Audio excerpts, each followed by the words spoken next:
Heather McDonald, I will read her credits, but I have to tell you, as far as I'm concerned, she was one of the very, very best reporters in the country. The fact that she has not won a Pulitzer Prize, as far as I'm concerned, negates the validity of the Pulitzer Prize. She is a sensational, brave, courageous, intrepid reporter, as they used to say. She is the Thomas W. Smith Fellow at the Manhattan Institute, a contributing editor of City Journal, and she covers topics including higher education, immigration, policing, homelessness, and homeless advocacy. She's the recipient of the 2005 Bradley Prize. Her work appears in the Wall Street Journal, the New York Times, just about everywhere. She has had an experience where she was just almost assaulted on a college campus, and so I wanted to talk to her about intersectionality, college campuses, racial quotas, and she is, as always, seethingly honest. Here she is, Heather McDonald. Heather McDonald, it's great to see you. How you doing? Great, Drew. Thanks for having me on again. It's always a pleasure. I really want to talk to you about a string of things, but starting with the universities, which we hear all this stuff about. I've been speaking at universities. Nobody's thrown anything at me yet. But you had a really, what sounded to me like a terrifying experience at Claremont McKenna, I think it was. Well, yeah, I did get a little visceral sense of understanding of what the victims of the French Revolution felt like as I was huddled there in my safe house, waiting to be escorted through back channels through the kitchen into the room by police escort. So I was deemed an absolute lethal threat to the existence of minority students because I was there to talk about my book, The War on Cops, which argues that there's actually enormous minority support for policing in high crime areas. This was said to be racist, homophobic, sexist, misogynist, you name it. So of course, the students blockaded the building that I was supposed to speak in. The police, as is typical today, were utterly feckless. They let the students take over. There was all sorts of lovely maudlin gestures, like the white protesters stood in the outer ring of protest with the black students inside, because the thought was that the brutalizing Claremont and Pomona College police would be just going after the black students with their billy clubs and whatnot. So there was about 2 hours of chanting and drum beating beforehand that I could hear from my safe house. And I was, as I say, I was brought in through a secret passageway, but nobody had been able to resist the blockade. The police let the students take over the outside, the perimeter of the building. And so I gave my speech to an empty room. The students were pounding on the plate glass windows during my talk. And the police then decided it was no longer safe and escorted me back out through the kitchen into a waiting police car. Oh, my. And has anybody been punished for this in any way? Well, actually, Claremont McKenna is about the only school that has delivered some punishment to these student fascists. 7 students were given either a single semester or a single year suspension. It's unclear whether those who were supposed to graduate were actually allowed to graduate at the ceremony with their diploma. I suspect they were. This sounds pretty innocuous, but it's more than any other college. Middlebury, which was where a faculty member was physically assaulted, given a concussion, and Charles Murray, who was their version of the racist speaker, was almost knocked down. Nothing has happened at Middlebury. So a lot of people, I hear a lot of people, and I've read a lot of people saying, "Oh, this is bad parenting, and this is a psychological thing." Right. But you don't agree. You do not think this is based on the helicopter parents or anything like that. Not at all. The explanation doesn't line up. The main proponent of this, I have enormous respect for, Jonathan Haidt, an NYU social psychologist who runs an extremely important institution called Heterodox Academy. But he is arguing that this is a psychological problem, and he and his co-author, Greg Lukianoff, of another very important organization, the Foundation for Individual Rights in Education, they actually propose giving cognitive behavioral therapy to students, which allegedly will make them much more open-minded towards people like me. I think this is wildly naive, to be honest. What we have here is a vicious ideological phenomenon. It's the snowflake explanation doesn't hold up because white males are the victims of this, or the products of the same helicopter parents, but they are not, by and large, demanding safe spaces. And a lot of minorities do not come from a helicopter parent type environment. What's going on here is a very concerted effort to instill racial and gender victimology in students in order to completely upend the structures of meritocracy and high standards that have made this civilization great. Wow. All right. So let's talk about this for a minute. The whole idea of the victimology. First of all, let me ask you a simple question: is this a racist country? Oh God, no. I mean, it has been. You know, that's the thing. It's very hard for anybody to argue against that proposition, given the absolute clear violation of our founding principles through so much of the country's history, given the role of the police in segregation, de jure segregation, slavery. We have very unclean hands. Nevertheless, social transformations are possible. We've seen this with regards to gay rights, with regards to attitudes toward smoking, say, which is a trivial matter compared to slavery and segregation.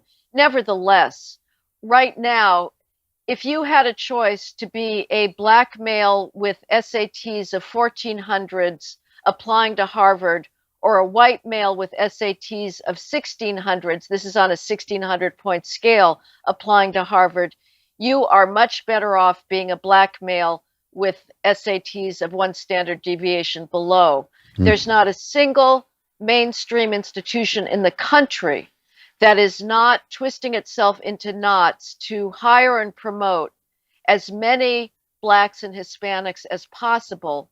If you go into the middle of the country, which most academics don't, although there's schools in the middle of the country, but they're in their bubble.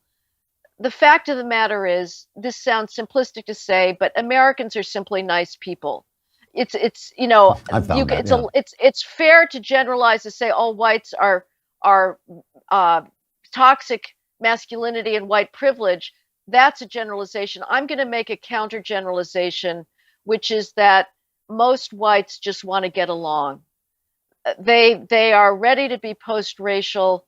They do not bear racial animus, and nevertheless, the activists and the multiculturalists, the victimologists, are not willing to take yes for an answer because their livelihoods depend on this phantom idea of endemic racism, and they are pouring the poison of identity politics into the country. You know, not only endemic, the one thing I keep hearing them say is the whole point about racism is you don't know you're racist, that there's this kind of subconscious bias. I mean, the idea that in Starbucks is throwing these guys out of their store, not because they didn't pay anything, but because they're black.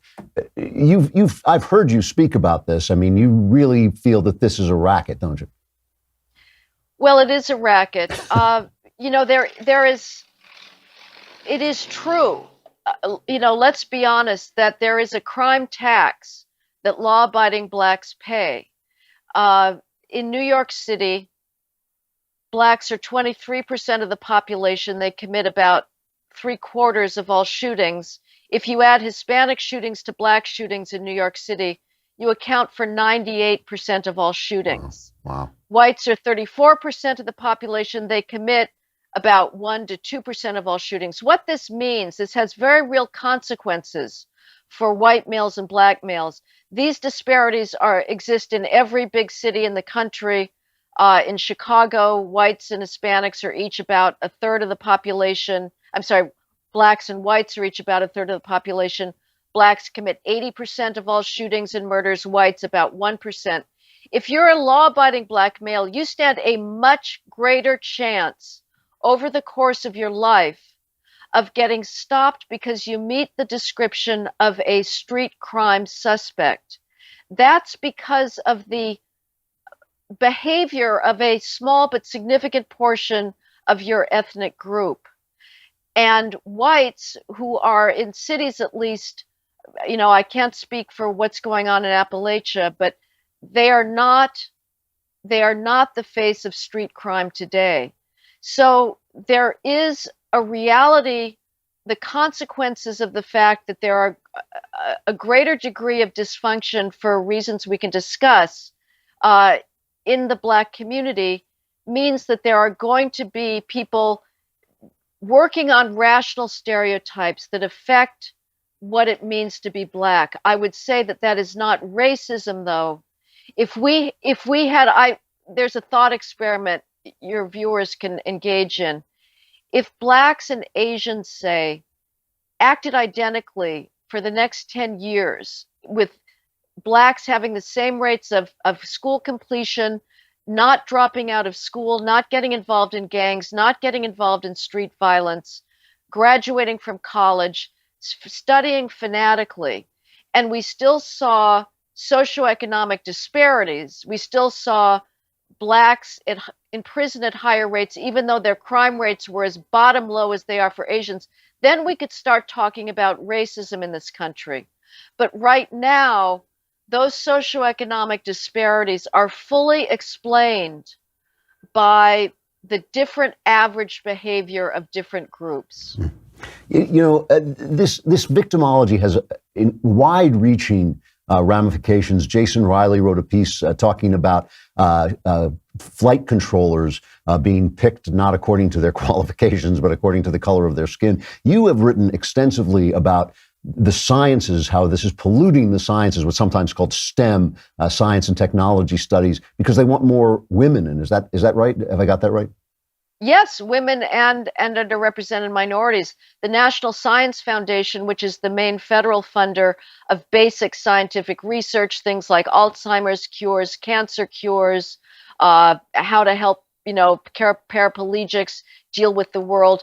It has made diversity its paramount mission. It argues that we cannot have good science unless we have race and gender quotas in scientific laboratories. This is insane. It's having an enormous effect on how science is being taught at the university level. Things are being slowed down so that nobody falls behind. We're not teaching to the top, we're teaching to the bottom. You have faculty, if you want to get hired to a chemistry department in many schools now, you have to have a statement about your contributions to diversity. Wow. Something that is irrelevant to whether you can work out a new chemical device that would, say, free us from having pesticides or reduce the toxicity of various chemicals. Of course, the best way to contribute to diversity is to be diverse yourself. But short of that, you have to come up with mentoring.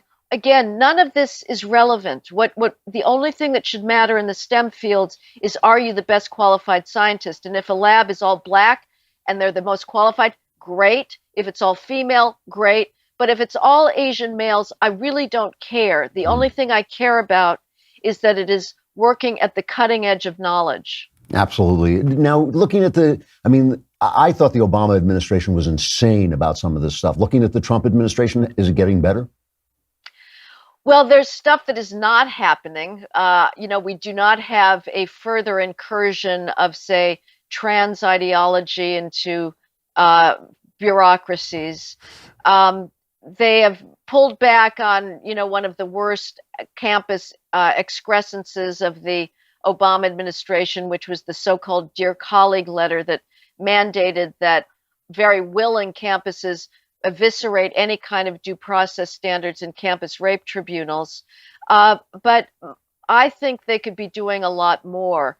They could try and get rid of something known as disparate impact jurisprudence throughout the federal government. This is the idea that you don't have to prove that somebody actually has an intent to discriminate, but if a job qualification like literacy has a disparate impact on Blacks, for instance, or a high school graduation degree, if that has a disparate impact on Blacks, the employer is going to be presumed to be discriminating and will have to throw out that minimal job qualification unless he can persuade a federal bureaucrat that it's absolutely essential to his workplace. Disparate impact concepts have they're behind undoubtedly the flight controllers and a whole range of other insane diversity mandates that have come out. And I think Trump should be really working really overtime to try and extricate that from federal bureaucracy.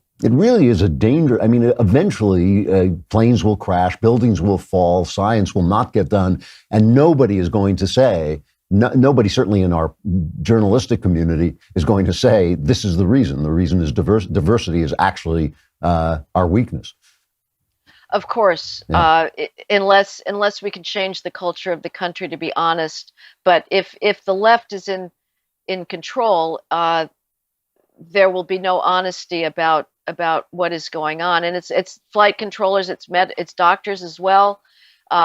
Black students are admitted to medical school with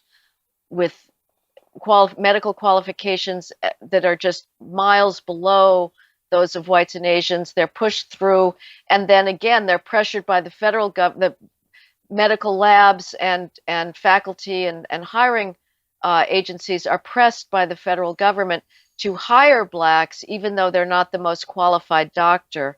So, this is possibly resulting in less good care. We saw that in the Bakke case with the black student who was admitted in lieu of Bakke, medical student that ended up being just a nightmare gynecologist with numerous malpractice suits against him for really egregious surgical violations. Unbelievable. Heather Mac Donald, one of the best reporters in the country, certainly one of the bravest. It's always good to see you. I hope you come back again. Thank you. Look forward to it, Drew. Thank you so much. Thanks a lot, Heather. She's great. I just think she's terrific. City Journal, if you don't read City Journal, you should. You can get most of it online. It comes out slower online than if you subscribe, but you can read all the articles.